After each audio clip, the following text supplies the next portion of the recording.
சீஷன் என்பவன் குருவை போலவே, சீஷன் என்பவன் குருவை போலவே தனக்காய் வாழாமல் தன்னையும் தருவானே, தனக்காய் வாழாமல் தன்னையும் தருவானே.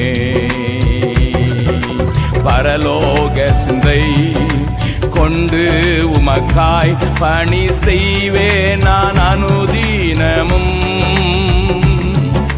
பரலோக சிந்தை கொண்டு உமக்காய் பணி செய்வேன் நான் அனுதீனமும். ஹல்லேலூயா ஹல்லேலூயா ஹல்லேலூயா ஹல்லேலூயா. இயேசு தாங்குவார், அவரே சுமப்பார், ஒருபோதும் கைவிடவே மாட்டார். இயேசு தாங்குவார், அவரே சுமப்பார்.